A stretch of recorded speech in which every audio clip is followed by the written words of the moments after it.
प्यारे प्यारे फ्रेंड, तो चलिए स्टार्ट करते हैं। लेकिन उससे पहले प्लीज़ मेरे चैनल को सब्सक्राइब करना बिल्कुल ना भूलें। तो चलिए स्टार्ट करते हैं। चैप्टर 30। हर्षित धीरे से अपनी आंखें खोलकर विद्युत की तरफ देखता है, जो उसे मजबूती से जकड़े हुए उसकी गर्दन में अपने चेहरे को छुपाए सुकून से सो रहा था। वो अपनी रूंधी आवाज में उसकी तरफ देखते हुए बोलता है, मैं चाह कर भी आपके साथ नहीं रह सकता। इतना बोलते हुए वो धीरे से उसके हाथ को अपनी कमर से हटाने की कोशिश करता है, तो विद्युत की पकड़ नींद में ही उस पर मजबूत हो जाती है, जिसे हर्षित जल्दी से उसके सीने पर अपना सिर रख लेता है। थोड़ी देर में वो विद्युत को खुद से दूर करते हुए जल्दी से एक ब्लैंकेट लेकर बालकनी में आ जाता है। वो धीरे से पीछे मुड़कर रूम में वापस देखता है, जहाँ विद्युत इस सबसे बेखबर सुकून से सो रहा था। उसे देखते हुए हर्षित की आंखों में पानी भर जाता है। वो जल्दी से ब्लैंकेट को बालकनी की रेलिंग पर बांधते हुए नीचे देखता है। बालकनी ऊंची होने की वजह से उसके हाथ पैर कांप रहे थे, फिर भी वो ब्लैंकेट के सहारे धीरे धीरे नीचे उतर रहा था। उसके पैर अभी भी लड़खड़ा रहे थे। मैं इस बार उन्हें कोई मौका नहीं दूंगा खुद तक पहुंचने का। इतना बोलकर वो वहां पर लगे हुए कैमरों को तोड़ देता है। फिर अपनी नजरें घुमाकर चारों तरफ देखता है, पर उसे इस बार भागने का कोई रास्ता नजर नहीं आ रहा था। तभी उसकी नजर वहां पर खड़ी हुई कार पर जाती है, वो जल्दी से जाकर उस कार की डिग्गी में छुप जाता है। वहीं ईशान एक बॉडीगार्ड की तरफ देखते हुए बोलता है, अच्छे से डोर लॉक करना। उसकी बात पर वो बॉडीगार्ड जल्दी से अपना सिर हाँ में हिला देता है। तभी ईशान कार में बैठते हुए वहां से निकल जाता है। इधर विद्युत नींद में बेड पर हाथ फेरता है, तो हर्षित का एहसास वहां महसूस न कर विद्युत की आंखें खुल जाती है। वो रूम में चारों तरफ अपनी नजरें घुमाते हुए वॉशरूम के गेट के पास जाकर नॉक करते हुए बोलता है, क्या तुम अंदर हो जान? पर अंदर से कोई आवाज नहीं आता। तो विद्युत धीरे से वॉशरूम की डोर को ओपन करके देखता है, जहां इस वक्त कोई नहीं था। ये देखकर उसका चेहरा काला पड़ जाता है। विद्युत तेज कदमों से अपने रूम में बाहर निकल के मेन हॉल में जाकर बाहर की तरफ चला जाता है, तो गार्डन में भी उसे हर्षित कहीं नजर नहीं आता। समय के साथ उसका चेहरा सर्द होता जा रहा था, उसकी आंखें लाल हो चुकी थी। विद्युत तेज कदमों से वहां पर खड़े हुए बॉडीगार्ड के पास जाकर उसमें से एक के गले को मजबूती से पकड़ते हुए ठंडी आवाज में बोलता है, जब तुम उसकी हिफाजत नहीं कर सकते तो मैंने तुम्हें यहाँ देखने के लिए रखा हुआ है। उस दिन तो सिर्फ तुम्हारे पैर जख्मी किया था, पर आज जान से मार दूंगा। हर्षित कहाँ है? विद्युत की बात पर वो बॉडीगार्ड डरते हुए बोलता है, सर हमें नहीं पता वो कहाँ है। विद्युत सर्द नजरों से उसकी तरफ देखते हुए बोलता है, विला से कोई बाहर गया? ये सुनकर वो बॉडीगार्ड जल्दी से अपना सर हाँ में हिलाते हुए बोलता है, सर ईशान सर कुछ देर पहले ही गए थे। उस बॉडीगार्ड की बात पर विद्युत की मुट्ठी मजबूती से कस जाती है। थोड़ी देर में विद्युत लिविंग एरिया में सोफे पर बैठा हुआ था। तभी विक्रांत उसके पास आकर डरते हुए बोलता है, सर सारे कैमरे डैमेज हो चुके हैं। उसकी हालत देखकर ऐसा लग रहा है जैसे उन्हें किसी ने बुरी तरीके से तोड़ा है। तभी उसके कानों में कुछ टूटने की आवाज आती है। वो देखता है जहाँ विद्युत ने कॉफी टेबल को बुरी तरीके से चकनाचूर कर दिया था। विद्युत फर्श पर बिखरे हुए कांच के टुकड़ों में से एक कांच के टुकड़ों को उठाकर अपने हाथ में घुसाते हुए बोलता है, जान बहुत बड़ी गलती कर दी तुमने इस बार। मुझसे दूर जाकर दर्द में सहन कर सकता हूँ, तो सहना तो तुम्हें भी पड़ेगा। I will not leave you Harshit. उसके हाथ से खून टपकते हुए फर्श पर गिर रहा था। वहीं उसकी बात सुनकर विक्रांत अपने मन में बोलता है, तुमने इस बार अच्छा नहीं किया हर्षित। बॉस तुम्हें नहीं छोड़ेंगे। उम्मीद करता हूँ तुम बॉस का गुस्सा झेलने के लिए तैयार हो। वहीं विद्युत इस बात को सोचकर पागल हुआ जा रहा था। उसके मना करने के बावजूद भी हर्षित उसे छोड़कर वहां से चला गया। उसने साफ साफ उससे कहा था कि वो उसके बिना नहीं जी सकता, तो क्या उसे उसकी जरा भी परवाह नहीं है? इतना सोचते हुए विद्युत गुस्से से अपनी मुट्ठी भींचते हुए बोलता है, इस बार अंजाम अच्छा नहीं होगा। मेरी कमजोरी का फायदा उठा रहे हो तुम। तभी ईशान अंदर आते हुए बोलता है, तुम इस वक्त यहाँ क्या कर रहे हो और ये सब क्या है?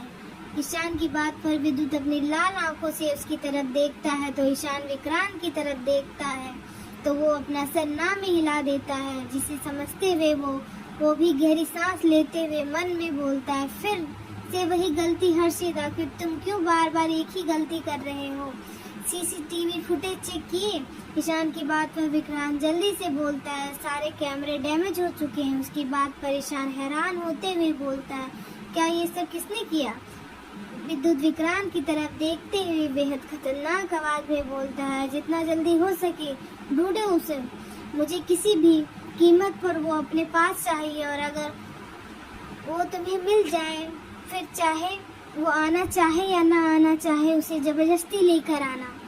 विद्युत की बात पर विक्रांत जल्दी से अपना सर हाँ में हिलाते हुए वहां से चला जाता है। ऐसे ही सुबह के 3 बज जाते हैं, पर हर्षित का कुछ अता पता नहीं था। विद्युत अपनी आंखें बंद किए हुए सोफे पर बैठा हुआ था, उसके हाथ से निकल रहा खून सूख चुका था। वहीं दूसरी तरफ विक्रांत सब जगह हर्षित को ढूंढते हुए परेशान हो चुका था। तभी वहां परेशान का फोन वाइब्रेट होता है, वो कॉल अटेंड करता है तो उधर से विक्रांत की बात सुनकर वो जल्दी से बोलता है, ठीक है तुम वहीं रहना, हम अभी आ रहे हैं। इतना बोलते हुए वो कॉल कट कर देता है। हम क्या कहा उसने? विद्युत के पूछने पर ईशान एक गहरी सांस लेते हुए बोलता है, हर्षित मिल गया है। उसके इतना बोलते ही विद्युत एक झटके से अपनी आंखें खोलते हुए ईशान की तरफ देखता है। विक्रांत ने उसे ढूंढ लिया है, पर वो इस वक्त फार्म हाउस में है। विद्युत बिना देरी किए सोफे से उठकर लंबे कदमों से बाहर आ जाता है और अपनी मर्सिडीज में बैठकर वहां से निकल जाता है। करीब 2 घंटे बाद उसकी मर्सिडीज फार्म हाउस के मेन गेट से अंदर एंटर करती है। शहर से बाहर की लोकेशन होने की वजह से इस वक्त वहां पर काफी ठंडक फैली हुई थी। विद्युत तेज कदमों से लिविंग एरिया में आकर वहां पर खड़े हुए विक्रांत से ठंडी आवाज में बोलता है, कहाँ पर है? विक्रांत विद्युत की तरफ देखते हुए बोलता है, इस वक्त वो पर रूम में है, जैसा आपने कहा था, हम उसे जबरदस्ती यहाँ ले आए। उसकी बात का विद्युत बिना कोई जवाब दिए अपनी मुट्ठी मजबूती से कसते हुए ऊपर रूम की तरफ चला जाता है। विद्युत रूम में आकर देखता है तो उसकी नजर हर्षित पर जाती है, जो फर्श पर बैठा हुआ था, अपने घुटनों में सिर को छुपाए रो रहा था। डोर ओपन होने की आवाज सुनकर वो सामने देखता है। जैसे ही उसकी नजर विद्युत पर जाती है तो एक बार फिर से उसकी सांसें तेज हो जाती है। हर्षित विद्युत की तरफ देखते हुए रोते हुए बोलता है, मेरे पास मत आइएगा, आप खूनी हैं, आप कितने बेरहमी से आप लोगों को मारते हैं। मैं ऐसे इंसान के साथ नहीं रह सकता, प्लीज मुझे यहाँ से जाने दो। अगर आपने मुझे यहाँ से नहीं जाने दिया तो मैं वो आगे कुछ बोलता उससे पहले ही विद्युत उसकी गालों को मजबूती से दबाते हुए गुस्से से दांत पीसते हुए बोलता है, खबरदार अगर तुमने इससे आगे एक और लफ्ज कहा, और तुम्हारी हिम्मत कैसी हुई मुझे छोड़कर जाने की? तुम शायद भूल गए मैं कौन हूँ। हर्षित अपनी आंखों में आंसू लिए उसकी तरफ देखते हुए बोलता है, पहले मैंने सोचा था जो मैं सोच रहा हूँ वो गलत है, पर अपनी आंखों से देखकर अब लग रहा है जो मैंने सोचा था वही सही। आप सच में एक बेरहम इंसान है जिसके पास इमोशन नाम की चीज नहीं है, इसीलिए मैं आपके साथ वो आगे कुछ बोलता उससे पहले ही विद्युत उसके हाथ को पकड़ते हुए एक झटके से उसे घुमाकर अपने उसके हाथ को बेरहमी से उसके पीठ से लगाते हुए बेहद खतरनाक आवाज में बोलता है, इमोशन सिर्फ तुम्हारे लिए है, औरों के लिए मैं कल भी वही वैसा ही था और आज भी वैसा ही हूँ। और हाँ, मैं लोगों को मारता हूँ, पर उन लोगों को जो गलत करते हैं। और नेक्स्ट टाइम मुझसे दूर जाने के बारे में सोचना भी मत। अगर अगली बार तुमने मुझसे दूर जाने की कोशिश की तो मैं तुम्हें भी मारने से पीछे नहीं हटूंगा। इतना बोलते हुए विद्युत एक झटके से उसके हाथ को छोड़ देता है तो हर्षित के कदम लड़खड़ा जाते हैं। विद्युत उसे सोफे पर धक्का देते हुए खुद उसके ऊपर आते हुए बोलता है, मेरी मोहब्बत में भी सिर्फ दर्द है, कोशिश करूंगा तुम्हें तकलीफ ना हो। उसकी बात पर हर्षित रोते हुए बोलता है, आप मेरे साथ जबरदस्ती नहीं कर सकते, अगर आपने ऐसा किया तो मैं दोबारा यहाँ से भाग जाऊंगा। हर्षित के मुंह से बार बार एक बात सुनकर विद्युत गुस्से में वहाँ पर रखे हुए फ्लावर वास को उठाकर फ्लोर पर फेंकते हुए बोलता है, आखिरी बार बोल रहा हूँ, ये ख्याल अपने दिल और दिमाग से निकाल लो कि तुम दोबारा कभी यहाँ से जा पाओगे। मैं ऐसा होने नहीं दूंगा। तुम मेरी जिंदगी हो, मेरी सनक हो, मेरी पागलपन हो। मैं तुम्हें किसी भी कीमत पे यहाँ से जाने नहीं दूंगा। अगर तुमने ज़्यादा ऐसी हरकतें की मैं तुम्हें यहाँ पे कैद कर दूंगा। तभी उसकी नज़र हर्षित की शर्ट पर लगे हुए खून पर जाती है, जिसे देखकर उसके चेहरे के एक्सप्रेशन बदल जाते हैं। वो हर्षित की तरफ अपने कदम बढ़ाते हुए बोलता है, now let me have a look जान। उसकी बात सुनकर हर्षित डरते हुए पीछे खिसक जाता है। विद्युत टेबल से फर्स्ट एड बॉक्स उठाकर हर्षित के बगल में बैठते हुए हर्षित के हाथ पकड़कर अपनी गोद में बिठा देता है और उसके शर्ट को निकालकर बेड पर रख देता है और उसके सिर को अपने सीने से लगा लेता है। बिना कुछ बोले फर्स्ट एड बॉक्स से कॉटन निकालकर उस पर डेटॉल लगाते हुए हर्षित की पीठ के जख्मों को धीरे धीरे साफ करने लगता है तो हर्षित की एक सिसकी निकल जाती है, जिसे सुनकर विद्युत धीरे धीरे उसके जख्मों को साफ करने लगता है। हर्षित अपना सिर उठाकर विद्युत की तरफ देखता है, जो उसकी बैंडेज करने के बाद वहां से उठकर जा रहा था। तभी हर्षित के हाथ को अपने हाथ में भरते हर्षित उसके हाथ को अपने हाथ में भरते हुए देखता है, जहाँ अभी भी उसके हाथ में कांच के टुकड़े चुभे हुए थे। हर्षित धीरे से उसके हाथ से कांच निकालने के बाद उसके हाथ के बैंडेज करते हुए बोलता है, आपको दर्द नहीं होता? उसकी बात पर विद्युत उसकी आंखों में देखते हुए बोलता है, मुझे सिर्फ एक बात से दर्द होता है और वो है तुमसे दूर जाने की। अगर मैं आपसे एक बात कहूँ तो क्या वो बात मानेंगे? हर्षित की बात पर विद्युत अपने सिर हाँ में हिलाकर बोलता है, हाँ बोलो, मैं सुन रहा हूँ। हर्षित अपनी नजरें उठाकर उसकी तरफ देखते हुए बोलता है, प्लीज मुझे यहाँ से जाने दीजिए, मुझे आपके साथ नहीं रहना है। घुटन महसूस होती है मुझे आपके साथ रहने से। आप लोगों को इतनी बेरहमी से मारते हैं जिसे देखकर मुझे डर लगता है। हर्षित की बात पर विद्युत सर्द आवाज में बोलता है, मैंने कहा ना, मुझे अपनी बात रिपीट करने की आदत नहीं है, इसलिए बार बार मुझसे दूर जाने की बात मत किया करो। हर्षित गुस्से में बोलता है, आखिर आप चाहते क्या है मुझसे?